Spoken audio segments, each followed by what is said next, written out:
मुख्यमंत्री धामी का एक और मास्टर स्ट्रोक। वन दरोगा ऑनलाइन भर्ती की भी होगी जांच, डीजीपी को दिए जांच के निर्देश।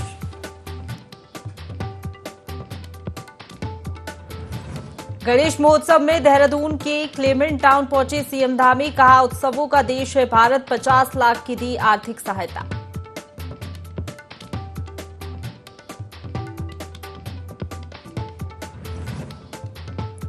कैबिनेट मंत्री गणेश जोशी पहुंचे हरिद्वार, गणपति महोत्सव कार्यक्रम में किया प्रतिभाग, प्रदेशवासियों की खुशहाली के लिए की कामना।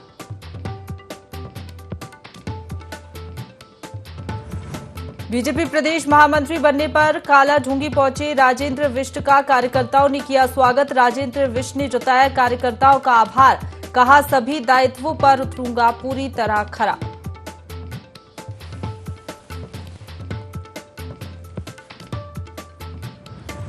तेलंगाना के पूर्व डीजीपी वीके सिंह ने की कैबिनेट मंत्री गणेश जोशी से भेंट, जेलों में कैदियों के आचरण और उनके जीवन शैली पर हुई बातचीत। नमस्कार, देवभूमि लाइव में आप सभी का स्वागत है। आपके साथ मैं हूं प्रशंसा। बुलेटिन की शुरुआत करेंगे देहरादून की बड़ी खबर के साथ, जहां वन दरोगा भर्ती परीक्षा में धांधली पर 6 लोगों के खिलाफ एफआईआर हुई है। सीएम के निर्देश पर साइबर थाने में एफआईआर दर्ज हुई है। एसटीएफ को जांच सौंपी गई है। अनुज कुमार, दीक्षित कुमार, मोहम्मद जीशान, मोहम्मद मजीद, सचिन कुमार, शेखर कुमार के खिलाफ मुकदमा दर्ज हुआ है। हरिद्वार जिले के रहने वाले हैं सभी आरोपी। ऑनलाइन परीक्षा में से इनका ये पहला मामला है। पिछले साल वन दरोगा की ऑनलाइन भर्ती परीक्षा हुई थी।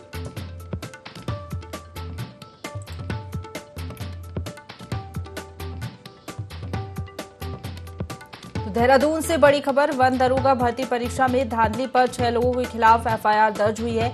इसी खबर पर ज्यादा जानकारी के साथ principal correspondent Kailash Vish live जुड़ गए हैं, उनका रुख करेंगे। कैलाश, वन दरोगा भर्ती में धांधली के आरोप में 6 लोगों की गिरफ्तारी हुई है, क्या जानकारी इस पूरे मामले को लेकर?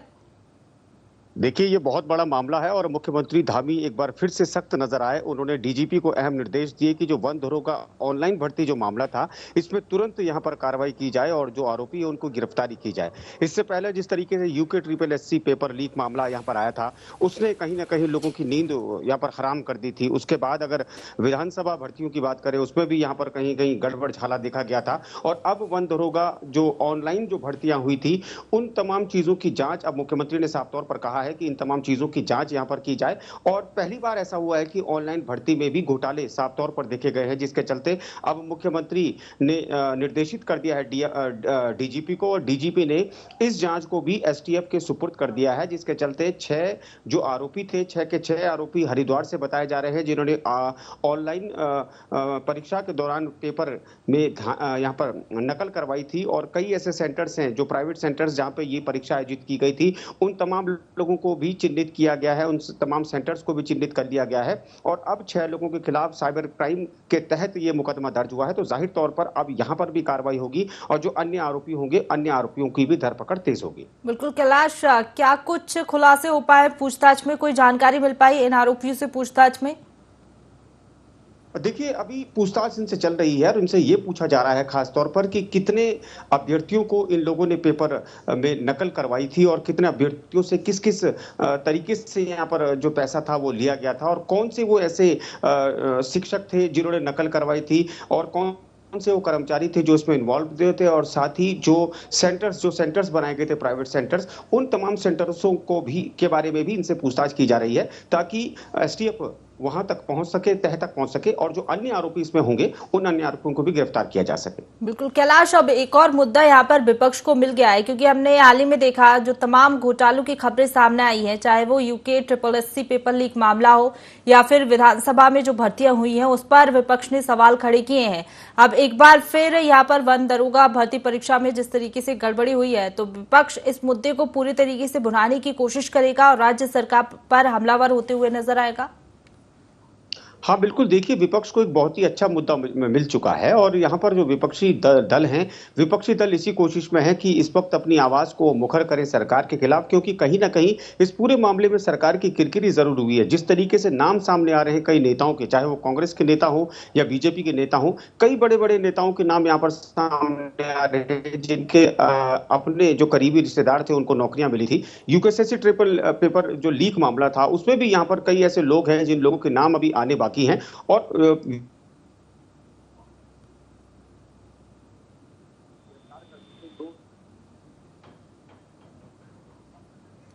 तो देहरादून से बड़ी खबर बता रहे हैं, जहां वन दरोगा भर्ती परीक्षा में धांधली पर 6 लोगों के खिलाफ एफआईआर दर्ज हुई है।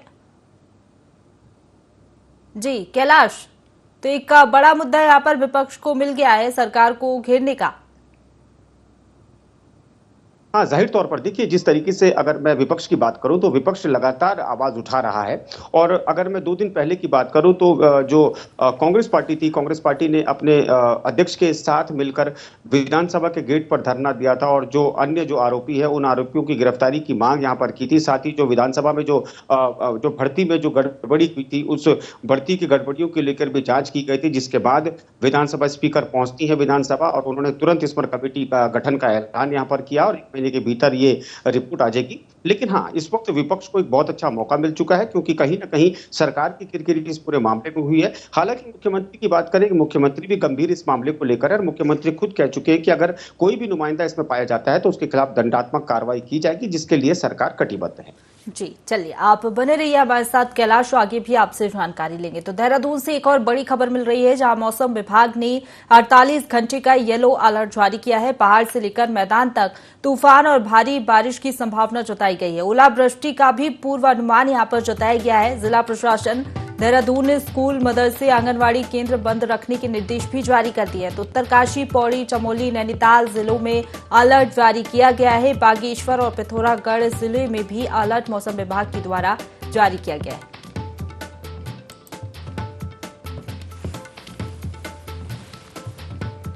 चलिए, इसी खबर पर ज्यादा जानकारी के साथ कैलाश विष्ट हमारे साथ लाइव बने हुए हैं। कैलाश, मौसम विभाग ने येलो अलर्ट जारी किया है, फिलहाल क्या अपडेट है मौसम को लेकर? देहरादून में किस तरीके का मौसम देखने को मिल रहा है? देखिए, कल देर शाम से बात करें तो राजधानी देहरादून में कल जो रिस्पना नदी है वो भी अपने उफान पर थी, सौंग भी अपने उफान पर थी और राजधानी देहरादून का बहुत ज़्यादा बुरा हाल था, क्योंकि कल जो मूसलाधार बारिश हुई है उसकी वजह से आज जो जिलाधिकारी हैं उन्होंने पूरे जिले में छुट्टी का ऐलान यहाँ पर कर दिया है। तमाम स्कूलों की आज छुट्टी है।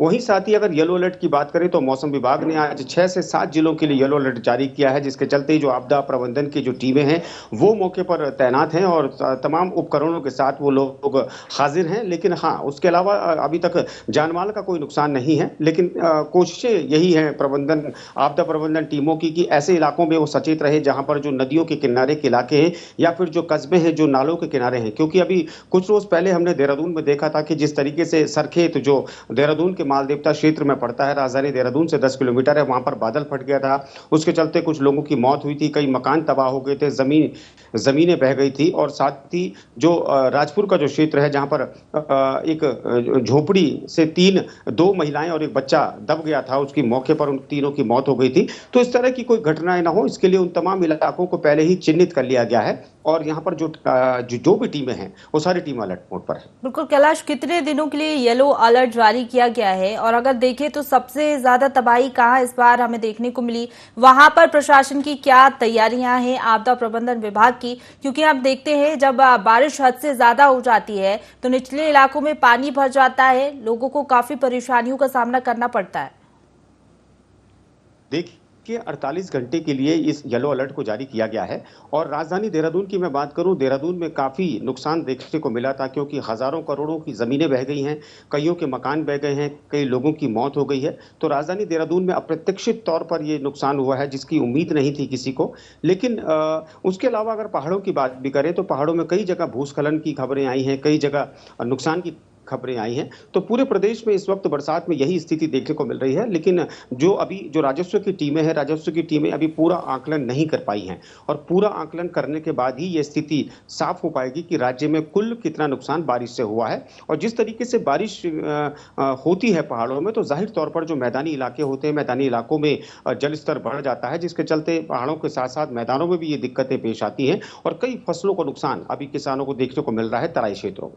बिल्कुल कैलाश, और जो नदियां रहती हैं वो भी ऐसे में उफान पर आ जाती हैं। अलकनंदा नदी की बात करें तो वो भी खतरे के निशान से ऊपर बह रही थी। ऐसे में किन किन नदियों के पास अलर्ट जारी किया गया है और कौन कौन सी नदियां ऐसी हैं जो तबाही ला सकती हैं, खतरों के निशान से ऊपर बह रही हैं? देखिए, प्रदेश में इस वक्त जितनी भी नदियां हैं, सारी नदियां जलस्तर सबका बढ़ा हुआ है, और ये कोशिश है सरकार की कि जो जिन कर्मचारियों की ड्यूटी डैम पर लगाई गई है, वहां पर मॉनिटरिंग यहाँ पर होती रहे पानी के लेवल की, क्योंकि अगर डैम से ओवरफ्लो पानी हो गया तो जाहिर तौर पर जो डैम के जो गेट है उनको खोलना ही पड़ता है और पानी को वहां पर छोड़ना पड़ता है। तो ये कई चीजें हैं जो मॉनिटरिंग यहाँ पर की जा रही है। उसके अलावा अगर पानी छोड़ा जाता है तो उसके बाद क्या यहाँ पर नुकसान होगा, उसका भी यहाँ पर पहले ही तैयारियां यहाँ पर कर ली गई हैं। तमाम टीमों को पहले ही कंट्रोल रूम को ये सूचित कर दिया गया है कि वहां पर अलर्ट मोड पर टीमों को रखें। और जो मैदानी क्षेत्रों में जिस तरीका आपने जिक्र किया है, जो नदियों के किनारे जो लोग हैं, उनको पहले ही अलर्ट कर दिया गया है कि आप फौरन फौरन इन इलाकों को खाली करके आप सेफ स्थानों पर चले जाएं, ताकि अगर खुदा ना खास्ता अगर डैम से पानी अगर छोड़ा जाता है किसी भी डैम से, तो पानी से कोई नुकसान नहीं। जी चलिए, बहुत शुक्रिया आपका हमारे साथ जुड़ने के लिए कैलाश, और तमाम जानकारी के लिए। तो खबरों में आगे बढ़ेंगे, जहां देहरादून के रघुनाथ मंदिर में आयोजित गणेश महोत्सव कार्यक्रम में मुख्यमंत्री पुष्कर सिंह धामी ने हिस्सा लिया। वहीं भारी बारिश के बीच कार्यक्रम में सम्मिलित होकर उन्होंने गणेश भगवान की पूजा अर्चना कर प्रदेश की खुशहाली की कामना की। इस दौरान उन्होंने गणेश महोत्सव के अवसर पर 50 लाख की धनराशि देने की भी घोषणा की। साथ ही उन्होंने कहा कि भारी बारिश में गणेश महोत्सव पर इतनी संख्या में लोग आए हैं, ये उनकी भक्ति भाव की श्रद्धा को बताता है।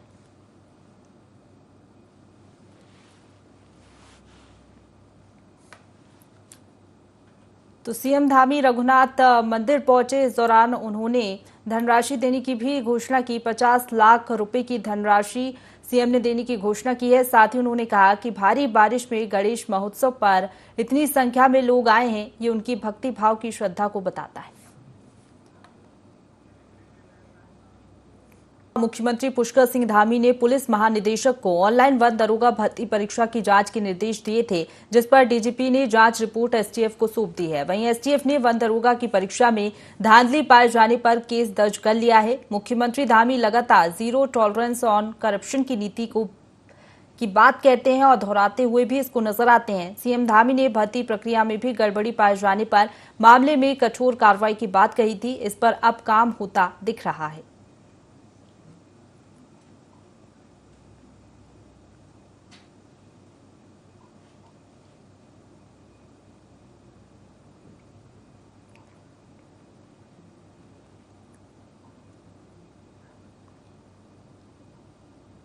अगली खबर की ओर बढ़ेंगे, जहां देहरादून के कैंप कार्यालय में जेल सुधार कमेटी के चेयरमैन वीके सिंह ने कैबिनेट मंत्री गणेश जोशी से मुलाकात की। इस दौरान उन्होंने बताया कि जेल में कैदियों के आचरण और जीवन शैली में बदलाव करने के लिए कई कदम उठाए गए हैं। कैदियों की शिक्षा, स्वास्थ्य के लिए सरकार को बहुत कुछ करने की आवश्यकता है। वहीं उन्होंने कहा कि हम कैदियों की रिहाई के बाद उन्हें रोजगार दे सकें, हमें जेल में ऐसे कौशल विकास कार्यक्रम चलाना चाहिए।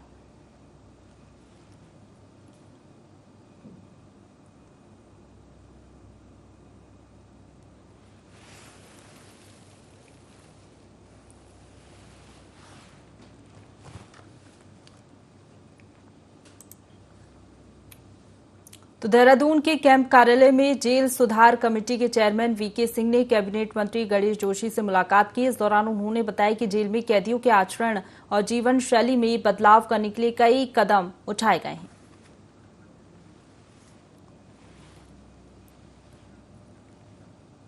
आगे बढ़ेंगे, प्रदेश के कृषि और सैनिक कल्याण मंत्री गणेश जोशी हरिद्वार दौरे पर पहुंचे, जहां वे पीठ बाजार में आयोजित गणपति महोत्सव के कार्यक्रम में शामिल हुए। इस दौरान उन्होंने पूरे विधि विधान से भगवान गणेश की पूजा अर्चना की और समस्त प्रदेशवासियों के सुख समृद्धि की मंगल कामना की।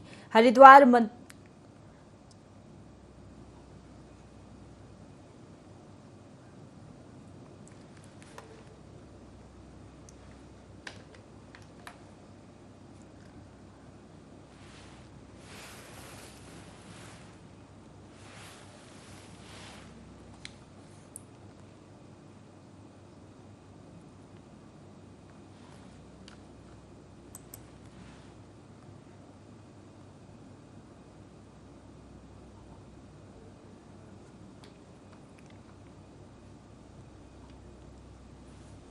लोहाघाट में प्रसिद्ध मां झूमाधुरी नंदा अष्टमी महोत्सव का भव्य समापन हुआ।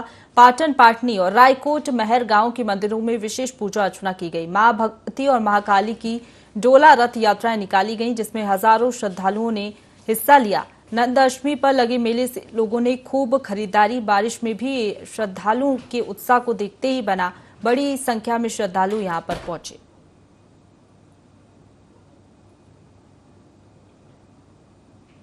लोहाघाट के निकट की ग्राम सभा पाटन पाटनी की लगभग 1800 मीटर हाइट की चोटी में स्थित है झूमाधुरी का मंदिर।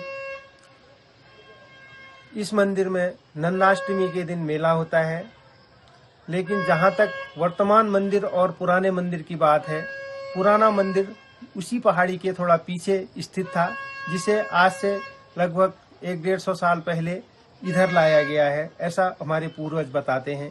कहते हैं कि पाटन की किसी निसंतान व्यक्ति को जब संतान सुख मिला तो उसे स्वप्न में यह प्रेरणा मिली कि आप जो है इस यहाँ पर जो है मेले का आयोजन करें। भारी बारिश के बावजूद मां नंदा अष्टमी का ये पर्व लोगों की बहुत ही आस्था का केंद्र है और आप देख सकते हैं इतनी संख्या में लोग इस मेले का इंतजार करते हैं सालों साल। विगत 2 वर्ष कोरोना काल का रहा था, एक तो रुका हुआ मेला था और फिर उसके बावजूद आप देख रहे हैं कि भीड़ की एक आस्था का मुख्य केंद्र है और लोगों की मन्नत यहाँ मां पूरा करती है, तो इसी निमित्त आज ये मेला संपन्न होता है। लक्सर और खानपुर क्षेत्र में त्रिस्तरीय पंचायत चुनाव होने जा रहे हैं। उप जिला मजिस्ट्रेट गोपाल राम बिनवाल ने इसे लेकर पुलिस विभाग को निर्देश जारी किए हैं। चुनाव के दौरान अवैध गतिविधियों और शराबबंदी पर पैनी नजर रखी जाएगी। इसके अलावा नामांकन प्रक्रिया को लेकर रिटर्निंग ऑफिसर तैनात किए जा रहे हैं, तो वहीं काउंटिंग हॉल, स्ट्रांग रूम और मतदान बूथ को लेकर भी तैयारियां की जा रही हैं। आदर्श आचार संहिता की सख्ती से पालन हो सके, इस बात का भी खास ख्याल रखा जा रहा है। कुल मिलाकर प्रशासन शांतिपूर्ण तरीके से चुनाव कराने की व्यवस्था में जुट गया है और तैयारियां पूरी यहां पर की जा रही हैं।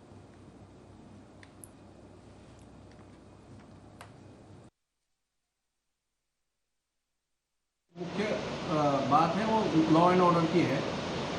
किसी भी प्रकार से लॉ एंड ऑर्डर न बिगड़े, शांति व्यवस्था बनी रहे और शांतिपूर्वक तरीके से चुनाव संपन्न हो, इसके लिए संबंधित थानों से पर्याप्त फोर्स अवेलेबल है और पुलिस को भी निर्देशित किया है कि किसी भी प्रकार के क्षेत्र में किसी प्रकार का जो इलीगल तरीके से चाहे पैसा वितरण हो, शराब वितरण हो, ये किसी प्रकार से न किया जाए।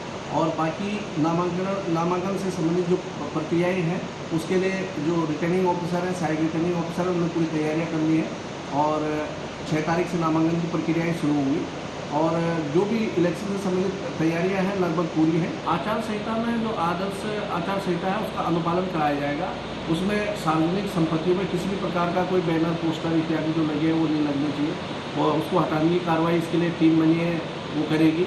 और किसी तरीके से लीकर वगैरह डिस्ट्रीब्यूशन वगैरह ना हो, इसके लिए भी टीम बनी है, उसकी मॉनिटरिंग चल रही है। तो मॉडल कोड ऑफ कंडक्ट के अंतर्गत जो भी प्रावधान दिए गए उन सभी का अनुपालन आगे बढ़ेंगे। लक्सर के रुड़की मार्ग पर बीती रात तेज रफ्तार 2 बाइकों की आपस में भिड़ंत हो गई। वहीं भीषण सड़क हादसे में मौके पर ही बाइक एक सवार युवक की मौत हो गई, जबकि एक युवक की निजी अस्पताल में इलाज के दौरान मौत हो गई है। वहीं मौके पर पहुंची पुलिस ने शव को पोस्टमार्टम के लिए भेज दिया है। जानकारी के मुताबिक दोनों मृतक चाचा भतीजे बताए जा रहे हैं।